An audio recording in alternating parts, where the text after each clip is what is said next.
During the reign of Shomu Emperor, Japanese society was in a state of uncertainty due to the spread of epidemics. In response to this, Shomu Emperor took every possible measure. Specifically, he provided people with supplies and exempted them from taxes.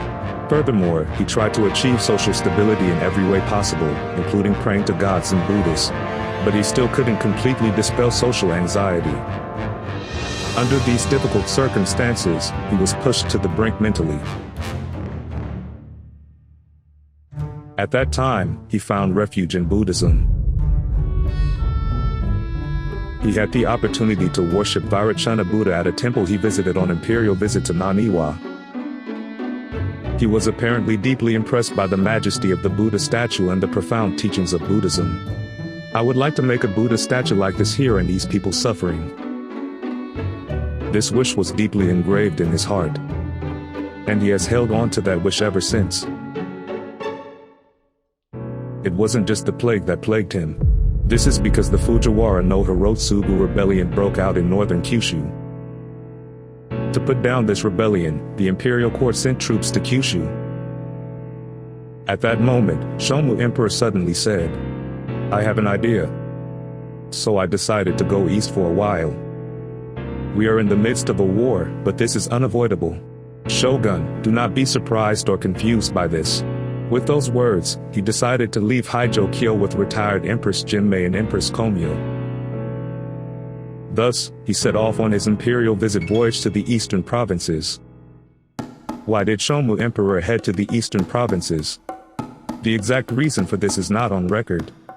However, there are several theories to consider. One theory is that he was trying to avoid the possibility of another rebellion by Fujiwara no Hirotsugu supporters who remained in Haijokyo. The second theory is that he visited Ise-Jingu to pray for the suppression of the rebellion. The third theory is that he was trying to avoid the many corpses that had been left abandoned in Haijokyo due to the plague. Although the exact reason is unclear, he did not return to Haijokyo for about 5 years. This period came to be known as Hukugonin, which means 5 years of wandering. This was not a small imperial visit. A large number of officials accompanied the Emperor of Japan and they traveled from place to place. One person of particular note during this imperial visit was Empress Komyo, the wife of Shomu Emperor. She was from the Fujiwara clan and had a daughter named Princess Abe with Shomu Emperor. On the other hand, Shomu Emperor also had a wife named Agate Nukai no Hiratoji. They had a son together named Prince Asaka. In terms of imperial succession, there was a very high possibility that Prince Asaka, a boy, would be chosen as the next emperor of Japan. That's why Empress Komyo thought, if this continues, my position will be in jeopardy. Prince Asaka may succeed to the throne. If that were to happen, it would jeopardize my position and that of Princess Abe. She felt a sense of crisis and took 2 measures. She appointed Fujiwara no Nakamura and at the same time tried to have Princess Abe named as the successor to the throne. Let's take a look at them one by one. First, I will tell you about the appointment of Fujiwara no Nakamura. As I mentioned earlier, Empress Komyo was of Fujiwara clan origin. As a result, her position became precarious and she turned to her own family, the Fujiwara clan, for help. She set her sights on Nang, the family line of Fujiwara no Fuito's eldest son, Muchimuro. However, in Nang, Muchimuro's second son, Nakamura, was rated as smarter than Muchimuro's eldest son, Toyonari. Taking this situation into consideration, she entrusted Toyonari with the care of Haijokyo. And she took Nakamura with her on the imperial visit. Her choice would determine the fate of the brothers. Fujiwara no Nakamura was gradually promoted, eventually surpassing Toyonari and rising to the center of politics. Next I will tell you about having Princess Abe named heir to the throne. This is pretty simple. With her own position now in jeopardy, Empress Komyo tried to have her daughter, Princess Abe, named as the successor to the throne. In doing so, she attempted to block the succession to the throne to Prince Asaka. However, since Princess Abe was single and had no children, it was clear that this would not lead to the continuation of the imperial line in the future. Tachibana Nomaru, who led the government at the time, saw this as a problem and opposed it. Additionally, Shomu Emperor's guardian, retired Empress Gensho, was also unhappy with the decision. In summary, retired Empress Gensho and Tachibana no Maru supported Prince Asaka. Empress Komyo and Fujiwara no Nakamura supported Princess Abe. And conflicts began to arise between these groups. Even as their conflicts grew ever more intense, Shomu Emperor continued his imperial visit. He did not return to Haijokyo. He then decided to relocation to Kunikyo. Kunikyo is located across a mountain from Haijokyo, and Tachibana no Maru's villa was located there. Tachibana no Maru, who was accompanying the emperor on the imperial visit, probably suggested to the emperor of Japan, "How about relocation closer to my house?" By doing so, he was probably attempting to counter the growing power of Fujiwara no Nakamura. Thus, under his leadership, Kunikyo capital was established as the new capital. These groups were eager to win Shomu Emperor over to their side. Famine, plague and rebellion continue. This is causing anxiety in society. I have to do something. Shomu Emperor thought this way and was cornered both politically and spiritually. As a result, he turned his attention to the power of Buddhism. He had previously issued orders to make Buddha statues and copy sutras all over the country. As a result, the rice harvest was good. From this experience, he became convinced that Buddhism has the power to turn misfortune into fortune. He then gave the order to copy sutras and build 7-story pagodas in various provinces. This order is known as the Edict on the Establishment of Provincial Temples. Thus began the construction of provincial temples and nunneries all over Japan. Let's focus on Yamato Province, which was the political center at the time. Kankamyoji, which later became the Yamato Provincial Temple, had a special background. This temple was built to commemorate the soul of Shomu Emperor's son, Prince Mogor, who died before he turned 1 year old. Later, the temple was elevated and it became the Yamato Provincial Temple. It then developed further and became Tadaji Temple. Shomu Emperor aimed to connect the provincial temples across the country with Tadaji Temple at its center, and to build a peaceful and stable nation through the power of Buddhism and the Emperor of Japan. In this way, he had the idea of stabilizing the nation through the power of Buddhism. This is called the thought of protecting the nation with Buddhism. As we can see from the events that have taken place so far, Shomu Emperor had a deep faith in Buddhism and hoped to use its power to stabilize the country. He also could not forget the Buddha statue he saw during imperial visit to Naniwa. I want to make a Buddha statue too.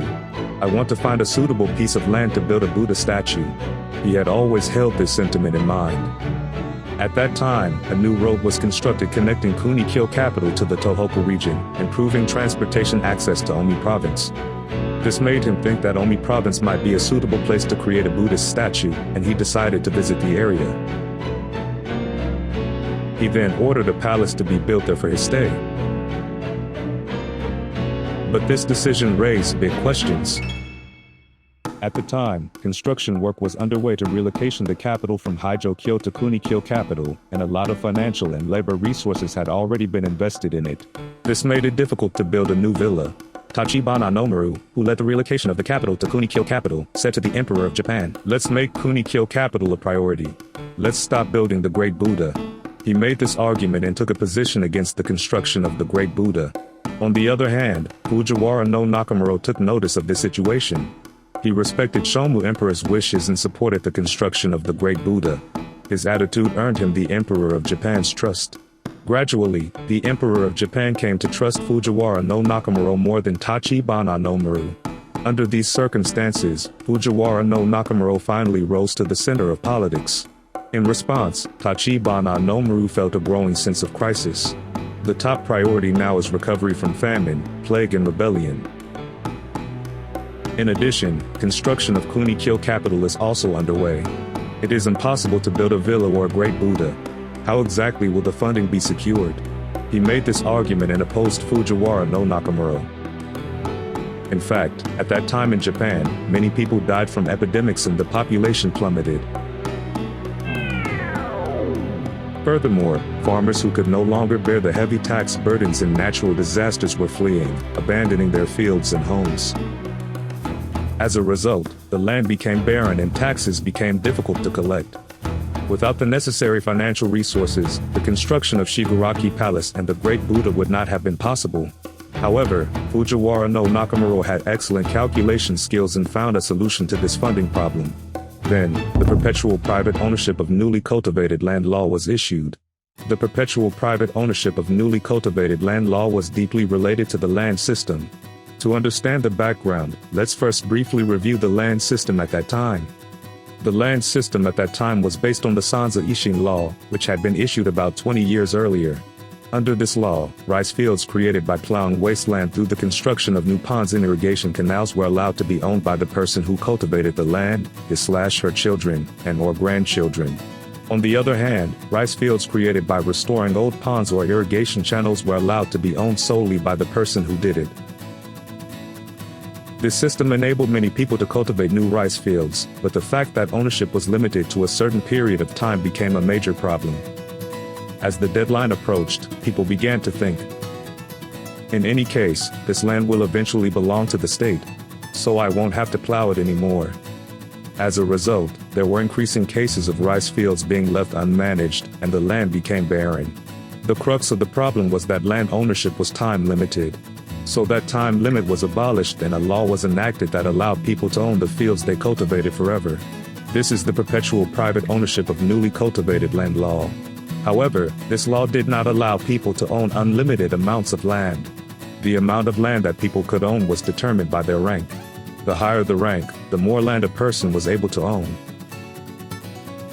With the enforcement of the perpetual private ownership of newly cultivated land law, two types of rice fields came into existence in Japan. First, there was the provision of kubunden by the government. This was called kauden, which means public rice field. Next, there were rice fields that people cultivated themselves. This was called konden, which means cultivated rice field. However, the amount of konden that people could own was limited depending on their rank. Therefore, it was mainly the nobility who were able to own large tracts of land. They established lords' villas or storehouses called shoshu in these konden, where they stored farming tools and seeds. They operated these fields by hiring surrounding peasants to till the land. About 3% of the rice harvested in this way was delivered to the government. 20 to 30% of the rice was given to the farmers who cultivated it. And the nobility, who owned the land, got the rest of the rice. However, the concept of kochi kamense was at the core of the Ritsuryo system. This is the idea that all land belongs to the state. However, the perpetual private ownership of newly cultivated land law allowed private ownership of land, creating an exception to this principle. Such privately owned land later came to be called shomu. In particular, the shomu that came into being with the promulgation of the perpetual private ownership of newly cultivated land law were called shogi shomu. This would go on to have a major impact on Japan's later land system and social structure. The perpetual private ownership of newly cultivated land law not only secured financial resources, but also provided a solution for the redevelopment of abandoned land. This law was enacted under the Tachibana no Maru administration. However, it is highly likely that Fujiwara no Nakamura's excellent calculation skills were put to good use behind the scenes. In response to this situation, Shomu Emperor finally embarked on the construction of a Buddhist statue. He issued an edict to build a great Buddha. Shigaraki Palace in Omi Province was chosen as the site for building the great Buddha. Construction of the giant Buddha statue began in earnest there. At that time, the monk Gyoki, who was active mainly in the Kanai, led his disciples and encouraged the people to participate in the construction of a Buddha statue. Gyoki's activities have inspired many people to join in on this ambitious undertaking. So let's sort out the situation. At the center of politics at that time, two factions were engaged in a fierce power struggle over Shomu Emperor. The Tachibana no Maru faction led the construction of Kunikyo capital. The Fujiwara no Nakamura faction promoted the construction of Shigaraki Palace and the Great Buddha. Fujiwara no Nakamura tried to outwit Tachibana no Maru. Let's focus on building the Great Buddha at Shigaraki Palace. Construction work on Kunikyo capital should be temporarily halted. He made this suggestion, and Shomu Emperor accepted it. At this point, Tachibana no Maru could no longer remain silent. Kunikyo is the capital of Japan. If the construction work is left half done, the nation's integrity will be lost. He made this claim and forced the capital to be relocation to Naniwa-no-miya, as far away from Shigaraki Palace as possible. Thus, Shomu Emperor, accompanied by Tachibana no Maru, made an imperial visit to Naniwa-no-miya. Prince Asahi, Shomu Emperor's only son, also accompanied him on that occasion. But then something unexpected happened. Prince Asaka suddenly fell ill. Prince Asaka had no choice but to return to Kunikyo capital, but he died just 2 days after returning there. The forces centered around Tachibana no Maru have lost Prince Asaka, who was highly expected to succeed the imperial throne. As a result, their political power was greatly weakened. Fujiwara no Nakamura dealt them further damage. He invited Shomu Emperor to imperial visit Shigaraki Palace. What did he say to lure the Emperor of Japan out? He probably said, "Let's go and see the progress on the construction of the Great Buddha." Naturally, Tachibana no Maru was very unhappy about this. He officially declared Naniwa the capital, even though Shomu Emperor was not there. A chaotic situation arose, with no clear idea of where the capital was. It was only natural that the people would be dissatisfied with the situation. People who felt that the current politics are bad set fire to the area around Shigaraki Palace. It escalated into a series of wildfires. The chaos caused by the power struggle also had a major impact on the people. Shomu Emperor was naturally distressed by the situation. He believed that the power of Buddhism could be used to stabilize the nation and promoted the construction of the Great Buddha. But he was aware of the criticism he was receiving. I wonder if society is becoming unstable because of my own shortcomings. As he was blaming himself, another incident struck him. It was a series of earthquakes that occurred over several days. This is not good. Perhaps even the gods and Buddhas are angry. So he finally made a big decision. This was to listen to the opinions of the people who wanted the capital returned to Haijokyo. Thus, he set off for Haijokyo. The capital was returned to Haijokyo after a 5-year hiatus. By that time, Tachibana no Morio's influence had weakened considerably, and Fujiwara no Nakamura's power grew rapidly. Fujiwara no Nakamura was appointed as the Minister of Ceremonies, a position with authority over personnel matters. He began to actively intervene in personnel matters, removing pro-Tachibana no Maru officials from key positions one after another. And by appointing officials from his faction to key positions, he strengthened his own faction. After that, Tachibana no Maru fell completely from grace with the death of retired Empress Gensho. With the loss of his strong support, he was no longer able to do anything politically and was forced into decline. Thus, the factional struggle was settled and the victory of Fujiwara no Nakamura faction was confirmed.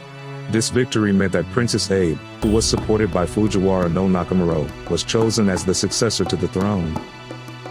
Thus, Shomu Emperor abdicated. He became the first ever Emperor Emeritus. From then on, he devoted himself to the project of building the Great Buddha, which was moved from Shigaraki Palace to Haijokyo. The project to build the Great Buddha faced major issues that needed to be resolved right up until the very end. The problem was a shortage of gold, the raw material for gold plating, which was necessary to complete the Great Buddha as a true Great Buddha. But suddenly this problem was solved. Gold has been discovered in the Tohoku region. With this discovery, the completion of the Great Buddha was within sight, and construction work moved forward to the final stage. However, this discovery of gold created other problems. At that time, Japan's trade consisted mainly of cotton exports. But increasingly, money took over that role.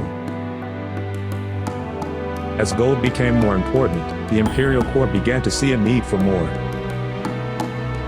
Thus, the expedition against Emihi, which had been halted due to the epidemic, was resumed. And finally, the Great Buddha was completed. About 10,000 monks gathered for the Great Buddha opening ceremony that was held on that day. The final step was carried out with many people watching. This was the task of filling the eyes of the Great Buddha with ink. Through this work, the Great Buddha was completed as an entity that embodies the soul of Buddha and became the culmination of the thought of protecting the nation with Buddhism. This was followed by a grand ceremony with a sermon on the Avatansaka Sutra, various music and dance performances, and more. This great Budai opening ceremony was the largest since Buddhism was introduced to Japan. It made a deep impression on many people.